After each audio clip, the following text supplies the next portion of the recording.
Today I have Tom Hawbaker. I hope I didn't mispronounce that, but I'll let you That's right. correct it in a That's right. minute if you did. Out of Dallas, Texas, I believe. Is that right? Just south of Dallas. Yeah. South, south of Dallas. And this is going to be a really great podcast. Tom's been not in the program all that long. We're going to talk about what he's doing, what he's done in the past. Um, he's had quite a long, successful career. This is awesome because in our program, we have quite a wide variety. We have a fair amount of young people that are maybe in their late 20s or even earlier 20s and 30s starting out their career. And then we've got a fair amount of us. I'm approaching 60. I think there's probably 20 people in the program that are between 60 and 70. And they're looking at cannabis as like, hey, this is a great niche. This is where I can build kind of a part-time retirement practice almost, where maybe I get one client paying me 8 to 15 grand a month and I work a day or two a week and I've just got a real nice practice. So there's a lot of us in there as well. I know you've got some great skills to bring to our community as well. IRS tax resolution, whether cannabis or non-cannabis, that's always a huge area that people want. You've had a long, long career in a CFO, as including some big auto dealerships as well. I see you even got out of college before I did um, in '86. So, but why don't you start off by telling a little bit more about your just background and kind of how you got started in all this and transitioning as well.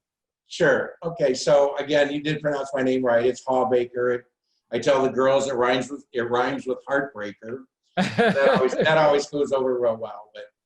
But yeah, Andrew, like you said, I'm actually 65 years old, and I kind of got tired of working the 18-hour days. And I mean, 18 that's no joke. It was a good 18-hour day as the CFO of a large automobile group here in Dallas. And I've Wow. been the CFO of other groups, but this one we had about a $1 billion a year in annual revenue, a Wow. thousand employees, lots of real estate. I mean, there were Yeah. 46 individual, federal tax returns. Luckily, Texas doesn't have a state Yeah. tax returns, or that would double that amount. And so it was, handled the certified audit. Many years ago, I was actually in public accounting and was a partner in a small firm in Houston, but then spent about 35 years in the car business. But I wanted to step back and start something like you alluded to a minute ago, where I wasn't killing myself, but I could still stay on top of the current tax and business trends that were going on. I've always been very interested in the cannabis business because, I could just see it had to be, it's got to be legalized. I mean, what's going on right now with the states, with the shutdowns, Yeah. with the absolute desperation that many of these states have for raising revenue. My only fear is that the state taxation and potentially the federal taxation is going to kill the business. And when you're only allowed to deduct, Yeah. cost of production, and basically that's about it.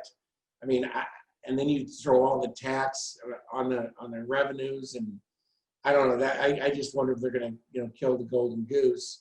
But that's another topic for another time. Well, I think on that topic too, it's just we're moving quickly towards federal legalization in states as well. It is going to be a source of tax, but eventually it'll be a huge source of federal tax dollars and state and county tax dollars, just taxing it normally. We don't need to Oh, yeah. penalize it. And so I think over time they'll figure that out. We saw CBD and hemp become legal overnight just by pulling it off Schedule 1. I think that's likely to happen to cannabis just because there's so many medical benefits. I literally saw a paper this morning where they've tested it now as a great complement to chemotherapy, Oh, yeah. getting results on that. So it is coming. It's great. I think this is a great late career. And in a way, it's fun. Someone like you have been around, you've got a ton of knowledge. You know, most of these companies, especially early on, and even it's now maturing a little bit, but the last 4 years, it's the Wild West. These business owners and investors are just pouring money and ideas, and they're all thinking about growing and their dispensaries and their brand and all that stuff. And then this kind of afterthought that, oh, maybe accounting and CFO type stuff and tax is important. They're getting that now. And so there's a huge value for people like you. And I say, there are 50,000 companies in the US right now. I still think 8 out of 10, most of them could not get a CPA or a CFO or an enrolled agent or a bookkeeper that actually had training or skills or tools to do this right. So they were just doing the best they can, and it was just flat out wrong. And so there's a hunger for people with skill sets that you bring. You know, we're leading $1 billion company. There's going to be a lot of $1 billion companies in this space pretty quickly. Well, I think if I could say this too, is that that's another reason why I got interested in the cannabis business, is because obviously if you're, you know, starting up something and you want to get going, I mean, you need to fill a need. And as you just alluded to, I mean, what a need, you know, what a business, what an industry that is vastly underserved. And I got to tell you, and you know this, Andrew, that there are many CPAs that just want to shy away from, you know, from this. You know, if it's still Schedule 1 or what have you, they're concerned about it. And before I pulled the trigger and got in, I mean, I checked with the AICPA, I checked with the State Society, I checked with, you know, several other people. I mean, the CPA that handled the auto dealership group that I was at, I mean, he was concerned about it. Yeah. And I called him up just to bounce it off of him again. And I said, really, what is your concern? He goes, oh, I'm not concerned anymore. It's legal now in Texas. Well, it's not legal in Texas, but it's CBD is. But, you know, I don't know. So there's still a little bit of something in that. But I say, hey, that's great. I hope it stays up, because that just opens up opportunities for me. And, you know, if people are shying away from it, okay, all right, I guess I'll have to fill that niche myself. Yeah. And I'll do the best I can, but, you know, I don't want to. Now, let me ask you, how long have you actually been in cannabis at this point? Oh, Andrew, you know, really probably only about 4 months, if that. So it's just getting your feet wet. And and after this election cycle, I think early next year, we're going to see a lot of activity. And it's very unusual where some states can move super slow, and like Maine, it took forever to get their act together. Arkansas kind of dragged their feet, but then you get states like Oklahoma and Oregon where overnight you have, I mean, I think about it, there's around 50,000 companies in the US and about 10,000 in Oklahoma. Oklahoma's a small state. And that's crazy that maybe 1 out of 5 companies is in that teeny little state. So we're going to see places like Illinois or Florida or whatnot. And even, you know, the rivalry, Oklahoma, Texas. I can't imagine Texas is going to sit around for that much longer and watch all those dollars up in Oklahoma. Well, yeah, you say that, but yet, I mean, there are some very, you know, recent articles in some of the publications that I'm now reading on a daily basis that, you know, like the Speaker of the Texas House of Representatives, I mean, he understands and realizes that it could really fill a need in meeting a budget deficit, but he's still opposed to it. Still opposed. I think the good news though for us is just at the highest level nationally, the general population, we're somewhere between 6 and 7 out of 10 humans, right, left, doesn't matter. I mean, Oklahoma, again, a great example, totally red state. Right. It was beyond anti-cannabis 5 years ago or 7 years ago when they sued the state of Colorado. So they did a flip pretty quickly. Right. And so I think at some point, and more likely than not, it's probably going to be federally legal before all 50 states get in. But in my opinion, Texas is still one of the two best states to be Oh, planting those seeds right now, because it's going to be the next California. Whether it takes 1 year or 3 years to get there, it's coming. no, And no, so, I agree. I mean, it's going to happen, but right now, I mean, if anybody wants to know what this, the status of legalization, total legalization in Texas is, I mean, there's only 3 licenses handed out for medical marijuana, and they opened up the medical marijuana, and then all of a sudden they shut it real quick after 3 people got licensed. Last year in 2019, they did take hemp and CBD off of it, but cannabis itself is still on there. And again, as I say, it's only for medical, but then you have states like South Dakota that is probably going to not only go approve medical, but probably recreational as well. And That's a red state. So and you look at, again, my example too, Idaho is a very red state. They're right next door to me in Oregon. And we have 500 dispensaries in Oregon, again, a pretty small state. But if you drove from my house, which is already 3 hours from Portland, through the absolute, I mean, Texas farmland, middle of nowhere, you don't see hardly a building.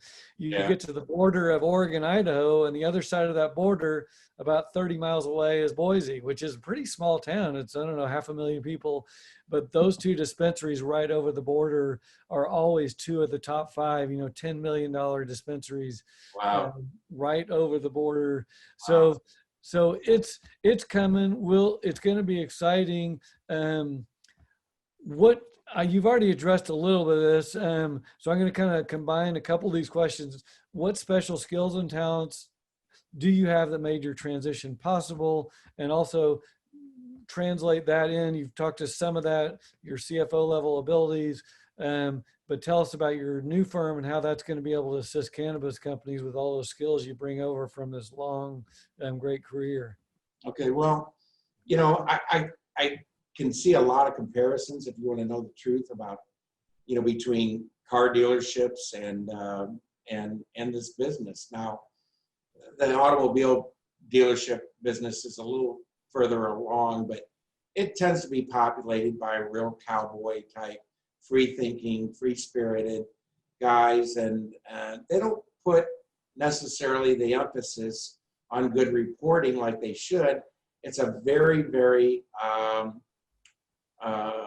in terms of borrowing, it's those automobile dealerships borrow a lot of money every year, have a lot of debt, and those lenders are not going to put up with, bad accounting. So much to their chagrin, the dealerships have to pay somebody like me, especially in these larger groups, to keep everything straight. And I did that. So I know how to take, a single entity or one that has multiple locations, points, legal structures, ownerships, and bring that together. Just again, the other things that were of course developed in that was the technology, the taxation, the personnel management, the real estate management, and structuring between setting up a real estate LLC and operating company LLC and all that. So there are some verticals there in terms of you're not just selling cars, but you're also, then you got all the insurance products that go with it. And you've got a lot of other things. So there's some similarities with the cannabis business. We've got the dispensaries, we've got you've got the farms, the dispensaries, the retail outlets, and there's lots of verticals, lots of way to go. So there are some very good similarities. And so I've learned a lot of that. And I don't know, to me, it's for people that haven't really been out of, being a bookkeeper, EA, running their own practice. I mean, I've got the real life experience. Now I'm coming back, into the public accounting world, and I'm so much better equipped than I was before. I'll be honest with you, when I was in public accounting. So. Yeah, that sounds great. I mean, you're going to definitely have some of those skills to where, it's the full package of you're going to actually have knowledge to help some of these business owners, a lot of which, you'll find $5 and $10 million funded companies where headed by someone that's never even run a business before. So they may need to lean on you for actually operational ideas and leadership and how do you manage all these employees and things like that as well. What were some of the kind of challenges? Was it hard to learn about just the cannabis side products or Yeah, because I'm certainly not an environmentalist, a scientist.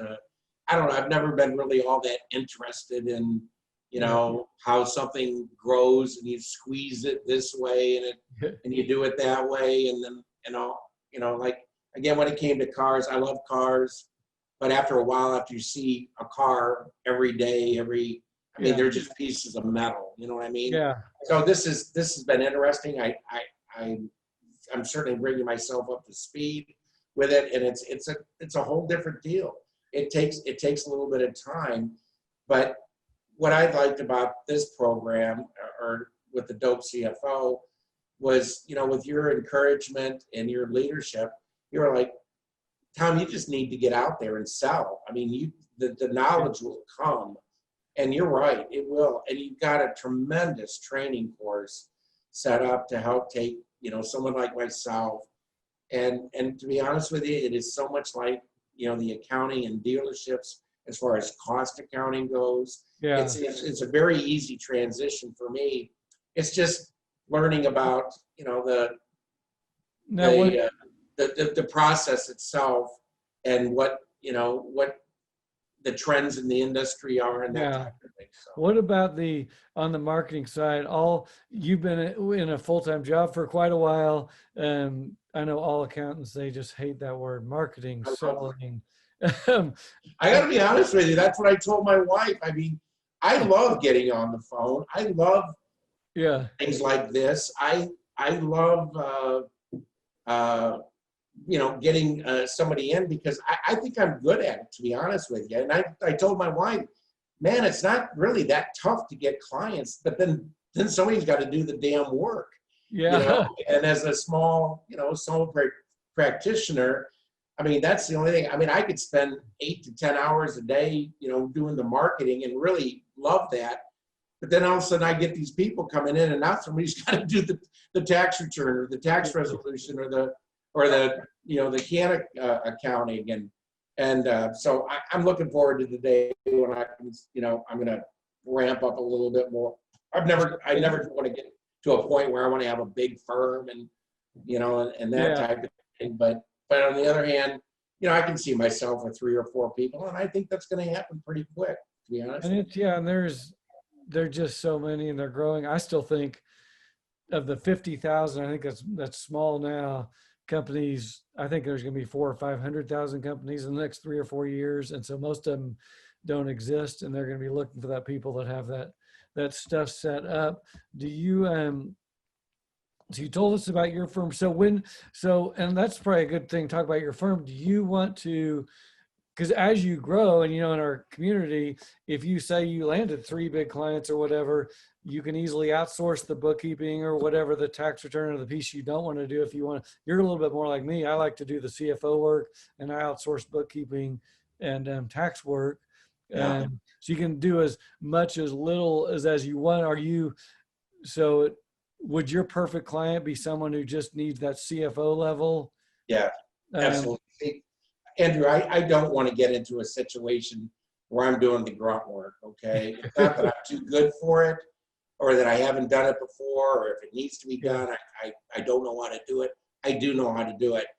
But, before I got introduced to you, that's one of the things that I'm doing right now is I have a few dealerships.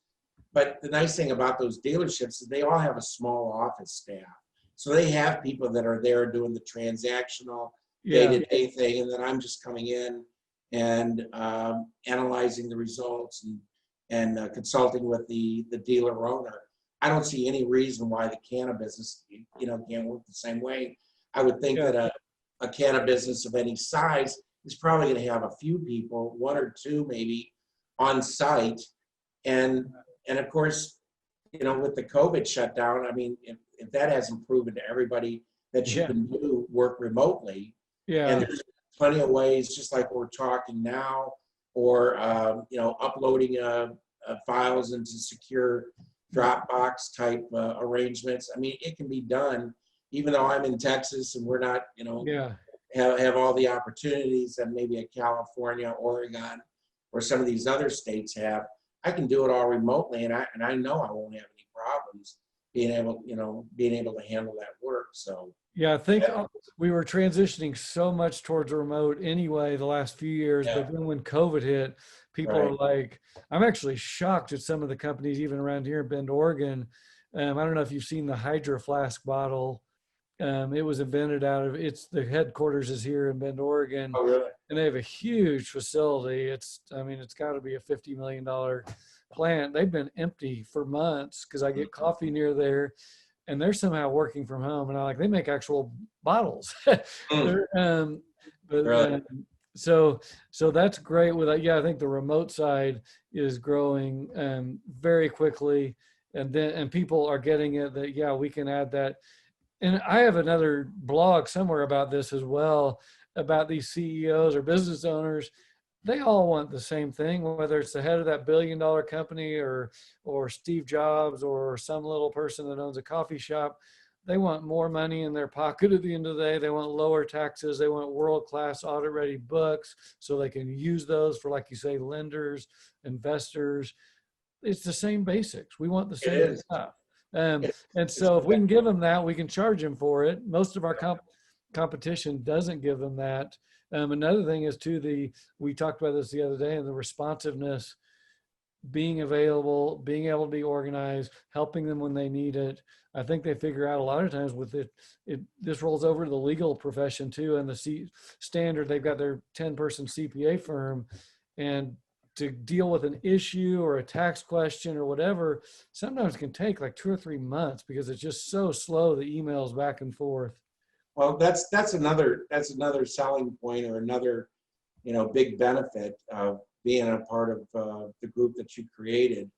And it's been, and quite frankly, I don't know if I would have joined it if it didn't have the additional support from people in all kinds of background that you can look to. Because again, a novice like myself coming in, I mean, I know a lot about business. I know a lot about running businesses and what you can't do, and tax Yeah. laws and what have you, but didn't know the cannabis business. Well, I mean, your group has already so many CPAs. Your first client was a gal named Summer Wilkinson, and she's Yeah. right here in Dallas. I had lunch with her, Oh, talked to her great. a couple of times, been sharing some things, and just having that kind of relationship. But I know that just because she's in Dallas, if she was in LA, she'd probably be exactly the same thing. And I feel like there are a lot of people that I could say, hey, let's do a Zoom chat, and I could run some things by, and we could have a cup of coffee, virtually, and I'd get the answers. So it's a Yes. huge benefit to someone like myself to have this community that, Yeah, it's really awesome, and the people are great. They're super high quality, from top to bottom, and we're so diverse of a background that yeah, and you've obviously got a ton of knowledge that you can share with others as well. well, I also like the fact that, when people are a little overwhelmed, or maybe feel like they bit off a little bit more than they can chew. Yeah, I mean, they'll put out a call for, hey, I've got this. Can anybody want to, take yeah. over, and you want to and they'll outsource the work, and then you can develop relationships, and that way, and And it's it, great to share work back and forth, which yeah, is very easy. yeah. You just talked about what that other question, how's the program and the community help you navigate the niche? Um, and so the program itself, you're pretty happy with the product and Oh yeah. the workers and Oh, the tools? oh my gosh. I mean, again, it's obvious that there's been, an enormous amount of time and energy put into the training and the knowledge materials that you put out there. And I mean, I just suck it up. I mean, I just can't, get enough I'm of glad that. you Yeah, glad you like it. I mean, I do. I just highly recommend, everything about it, and the biweekly calls and the It's funny, information. the work papers and tools, when I was back at CFO, a big high profile farm and vertical industry here, I built all this stuff for myself, and I was just like, this stuff's got to be right. We had big investors all over the US and almost 10 million in capital raise. And, including one of the investors was a 70-year-old CFO of one of the most famous companies in the US. I won't name any names. And he'd call me on the phone, and I was like, I got to have this stuff right. This guy's going to grill me, because he was really sharp. So it was great. So building that for myself, I want to ask you, I know we're almost out of time. One more. This is a great question. Many potential cannabis accountants are hesitant to change paths, especially when they're leaving a career track or position they've been at a long time. What advice do you have for them if they wonder how they can make that jump? My answer to that is, you just got to make the jump. You got to let go of your insecurities. I mean, first of all, if you're going to go out on this full time, and you got a family or you've got, specific financial needs. I mean, you need to plan that out. But one thing about getting into having your own CPA firm or bookkeeping practice or something like that, it's really not that expensive to get up and going. Yeah. It's not like you're going out and paying for upfront for a franchise and all this other kind of stuff. So it's really not that expensive. I mean, I think you can probably do it for around 10 grand, but if you're, and you also have to have confidence and be willing to pick up the phone and call these people and chase down, leads. And Andrew, you've given everybody, a lot of good examples and ammunition to say, this is where you find leads, and this is how you do it. And, we as accountants aren't naturally, marketing driven. I'm a little bit different in that. I mean, I've actually sold cars. I've had to go in and close people on deals. I enjoy talking to people, and I used to be, concerned and, oh my God, this is the client. If I say something wrong, he's not going to pay the firm. I mean, that's all nonsense. And I wish I would have learned that a lot earlier. But so I from that standpoint, maybe I'm not in the same position as a lot of other folks feel, but that you've given again a lot of good references and not leads, but methods to to how to overcome that. And I'll tell you what, it's fun.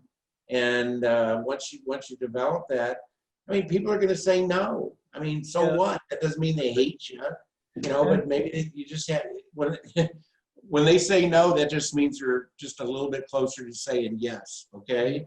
And that's the way you gotta approach this, I think. And you brought up a bunch of good points. One is it's easier than ever to get into the remote space, which is awesome, especially if you're young. I wish I was young again, with both having this birth of a movement, plus you need a laptop, a phone, a few apps, you're up. Every business in the US, whether, I just took my son over to his Tai Chi class, and that guy's struggling now because he's got to pay rent for a building. Right. And my wife had a retail bedding shop. Talk about expensive. Open up a little retail shop. You're going to sink hundreds of thousands of dollars down on all kinds of things. We had 2 employees, and it was still a lot of money. But I say our only investment in cost is education. I've done it from ever. If I go back 30 years, getting my college degree, CPA, taking programs like the one I have, reading books, podcasts. It's a daily part. That's what we're doing every day. More than the money side on education, because programs or degrees cost money, but more of it's just time, putting in effort and energy. Absolutely. But if we build that, we're building our asset, and you just So we just get that asset of knowledge, we turn it into value to those clients, and they pay us for it. Yeah. And so, Yeah. and there's a lot of people in this field. I think there's 3 million accountants and bookkeepers in the US. And I think still there's a lot of people doing just, you know, if we were having our teacher grade us, there's probably a lot of C level people out there. And if you can be a B plus or an A, you're gonna do okay. Yeah, you're gonna do real well. In No, this, it's wide up. There's so many good things about being in this business that, and you've listed most of them, and it's just wide open.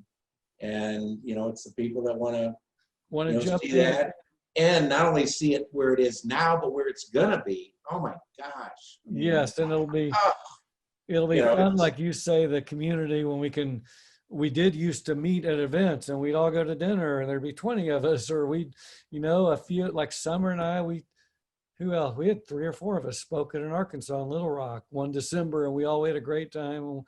And so that piece as well. Is there anything else? This podcast, the links and all the show notes will be in there where they can find you. Do you want to just, for someone's listening, say is there an easy way to find you quickly if they're driving in their car? Well, I mean, I have a website. It's just hawbakercpa.com. You know, tom@hawbakercpa.com is my email. And if you go to my website, you'll see all my contact information. And I'd be glad to talk to anybody that has any questions about this. And you know, I'm enthusiastic about it, and I don't foresee this thing, you know, slowing down. And I'm glad to be a part of it. Well, we're very happy to have you. Definitely thank you so much for being on here.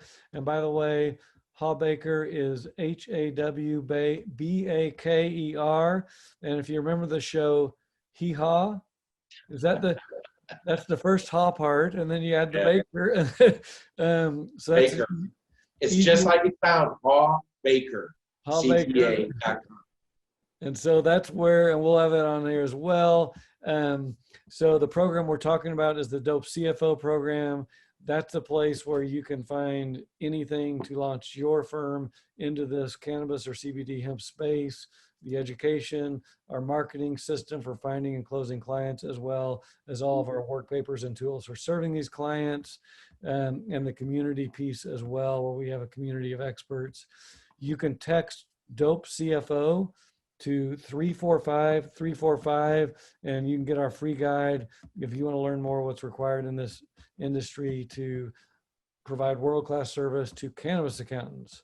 So with that, I'm going to wrap it up and say thank you, and we'll see you in the group.